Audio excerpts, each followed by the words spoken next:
দুৰ্গা পূজা সমাগত ৰাজ্যৰ বিভিন্ন প্ৰান্তৰ লগতে যোৰহাটৰ ঐতিহাসিক সবাইবন্ধা পূজা মন্দিৰৰ দুৰ্গা পূজাৰ প্ৰস্তুতি প্ৰায় সম্পূৰ্ণ।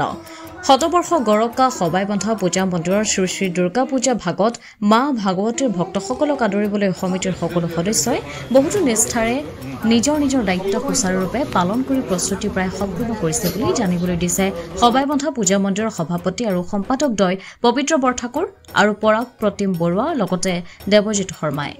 দুৰ্গা পূজা উপলক্ষে প্ৰতি বছৰৰ দৰে এই বছৰো ষষ্ঠীৰ পৰা পুৱা 10 বজাৰ পৰা প্ৰয়াত সুবৰ্ণ ফুকন আৰু প্ৰয়াত প্ৰবীণ চন্দ্ৰ ফুকন দেৱৰ সোঁৱৰণী গোসানী নাম প্ৰতিযোগিতা আৰু প্ৰয়াত প্ৰফুল্ল বৰঠাকুৰ সোঁৱৰণী উৰুলি প্ৰতিযোগিতা 10 অক্টোবৰ সপ্তমী দিনা দিনৰ 11 বজাৰ পৰা প্ৰয়াত বেবী বৰুৱা সোঁৱৰণী শংখ প্ৰতিযোগিতা, প্ৰয়াত বিৰজাৱালা শৰ্মা সোঁৱৰণী দবা প্ৰতিযোগিতা আৰু প্ৰয়াত প্ৰমোদ চন্দ্ৰ ফুকন সোঁৱৰণী শ্ৰুত প্ৰতিযোগিতা অনুষ্ঠিত কৰা হ'ব। লগতে অষ্টমী নৱমী সন্ধ্যা স্বৰ্গীয়া মৃণালিনী বৰুৱা সোঁৱৰণী আৰতী প্ৰতিযোগিতা অনুষ্ঠিত হ'ব। সমূহ প্ৰতিযোগিতাত যোগদান কৰিব বিচৰা প্ৰতিযোগীসকলক সম্পাদকদ্বয় পৰাগ প্ৰতিম বৰুৱা আৰু দেৱজিৎ শৰ্মাক এই ফোন নম্বৰৰ জৰিয়তে যোগাযোগ কৰিবলৈ অনুৰোধ জনোৱা হ'ল। ফোন নম্বৰ কেইটা স্ক্ৰীনত আপোনালোকে নিশ্চয়কৈ প্ৰত্যক্ষ কৰিছে। সেইদৰে পঞ্চমী নিশা 8 অক্টোবৰৰ দিনা সবাইবন্ধা স্থানীয় মহিলাসকলৰ দ্বাৰা বিচিত্ৰ অনুষ্ঠান, ষষ্ঠী নিশা জোনালী মইনা পাৰিজাতৰ দ্বাৰা গীত আৰু নৃত্যৰ অনুষ্ঠান, সপ্তমী নিশা আমন্ত্ৰিত অতিথি শিল্পীৰ দ্বাৰা সংগীতানুষ্ঠান আৰু অষ্টমী নিশা নাট্যকাৰ বিকাশ বৰুৱাৰ মঞ্চ সফল পূৰ্ণাংগ নাটক অশ্ৰু তৰংগ স্থানীয় শিল্পীসকলৰ দ্বাৰা মঞ্চস্থ কৰা হ'ব। লগতে দশমীৰ পুৱা ভাগত প্ৰয়াত হিৰণ্য বৰঠাকুৰ সোঁৱৰণীক শৈক্ষিক জলপানী প্ৰদান কৰা হ'ব। প্ৰতিদিনাৰ কাৰ্যসূচীলৈ নিমন্ত্ৰণ জনাইছে এতিয়া সকলোকে উদ্যোক্তাসকলে।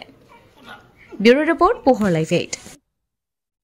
সবাইবন্ধা পূজা মন্দিৰ শতবৰ্ষ গৰকা যোৰহাটৰ ভিতৰত অতি পুৰণি, যাৰ ইতিহাস আছে।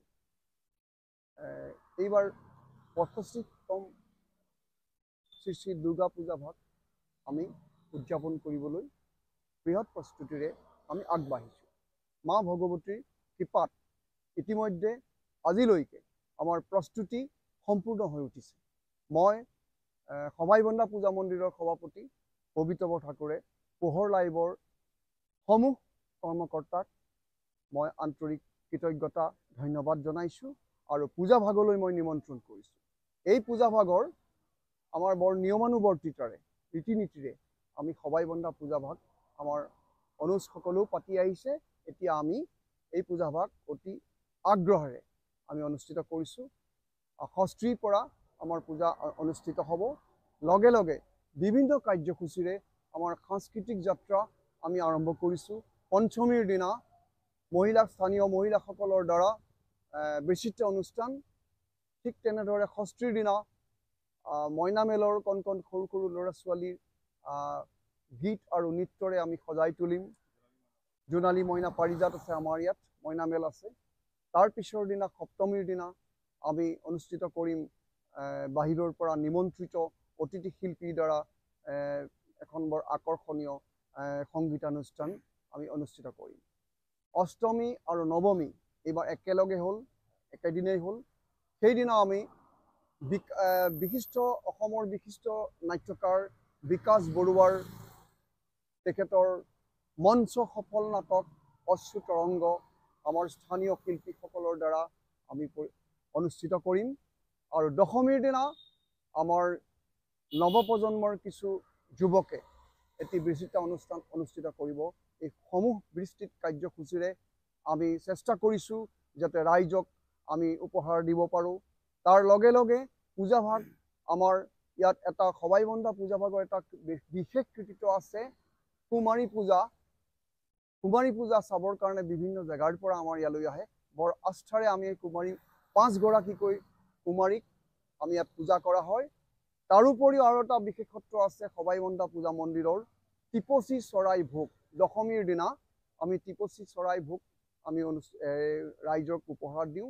বহুতো জেগাৰ পৰা সবাইবন্ধালৈ সেই টিপচী চৰাই ভোগ খাবৰ বাবে আহে, ভগৱতীৰ ভোগ।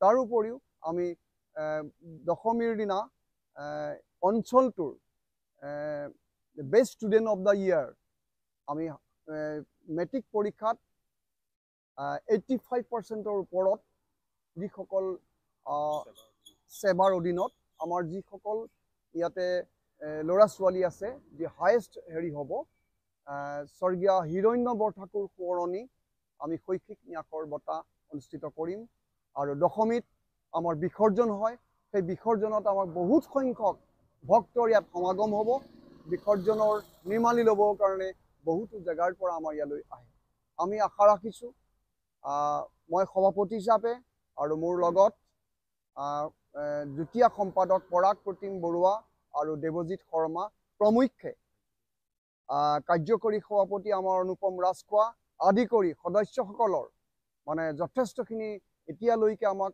সহায় সহযোগিতাৰে এই পূজাভাগ আগভাগ লৈছে তাৰোপৰিও আমাৰ কালচাৰেল কমিটি আমি দুজন আহ্বায়ক হিচাপে দিছোঁ এজন আছে ৰাতুল ৰতন বৰঠাকুৰ আৰু এজন প্ৰদ্যুৎ কুমাৰ ফুকনৰ তত্ত্বাৱধানত বৰ সুন্দৰভাৱে সাংস্কৃতিক যাত্ৰা সাংস্কৃতিক যিখিনি প্ৰগ্ৰেম বৰ সুন্দৰকৈ এতিয়ালৈকে ৰিহাৰ্চেল কৰি আছে মই আশা ৰাখোঁ তেখেত দুজনৰ নেতৃত্বত সাংস্কৃতিকৰ আমাৰ যিটো প্ৰগ্ৰেম খুব ভাল ধৰণে অনুষ্ঠিত কৰিব যোৰহাটত এখন অত্যাধুনিক বাৰ্বিকিউ ৰেষ্টুৰেণ্ট হৈছে এক ৰেষ্টুৰেণ্ট যি বাৰ্বিকিউ ষ্টাইলৰ খাদ্য ৰন্ধা আৰু পৰিৱেশন কৰাত বিশেষজ্ঞ বাৰ্বিকিউ এক ৰন্ধন পদ্ধতি যি খাদ্য সাধাৰণতে মাংস মাছ বা পাচলি ৰান্ধিবলৈ জুই আৰু ধোঁৱা ব্যৱহাৰ কৰা হয় বাৰ্বিকিউ ৰেষ্টুৰেণ্টবোৰ এক নিৰ্দিষ্ট প্ৰকাৰৰ বাৰ্বিকিউত বিশেষজ্ঞ হ'ব পাৰে যেনে কোৰিয়ান দক্ষিণ বা জাপানী বাৰ্বিকিউ পূজাৰ বতৰত ৰেষ্টুৰেণ্টখনৰ যোৰহাটবাসীৰ ৰাইজে এতিয়া বিভিন্ন সুস্বাদু খাদ্য সম্ভাৰেৰে এসাঁজ তৃপ্তি ল'ব পাৰিব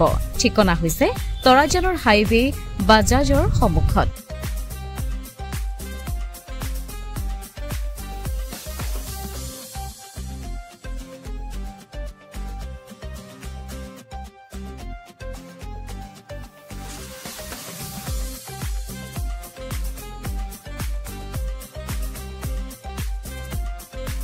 অসমৰ অন্যতম নিৰ্ভৰযোগ্য ছেকেণ্ড হেণ্ড গাড়ীৰ ডিলাৰ ৰিতু কাৰ পেলেচ বিভিন্ন মডেলৰ লগতে বহুকেইটা ভাৰতবৰ্ষৰ আগশাৰীৰ গাড়ী কোম্পানী চাৰিচকীয়া বাহন ইয়াত উপলব্ধ আপোনাৰ মনে বিচৰা প্ৰতিখন মনপছন্দৰ গাড়ী ইয়াতে উপলব্ধ আপোনাৰ বাজেট অনুসৰি ক্ৰয় কৰিব পাৰিব আপোনাৰ প্ৰিয় চাৰিচকীয়া বাহনখন লগতে বিভিন্ন বেংকৰ ৰিফাইনেন্সৰ যোগেদি অতি কম সময়তে ৰিফাইনেন্সৰ সুবিধাও লাভ কৰিব পাৰিব আপুনি তেনেহলে পলম নকৰি আহক ৰিতু কাৰ পেলেচলৈ আমাৰ ঠিকনা কৰঙা সোমোৱা গাঁও গড়ালি যোৰহাট যোগাযোগৰ নম্বৰ 9954370931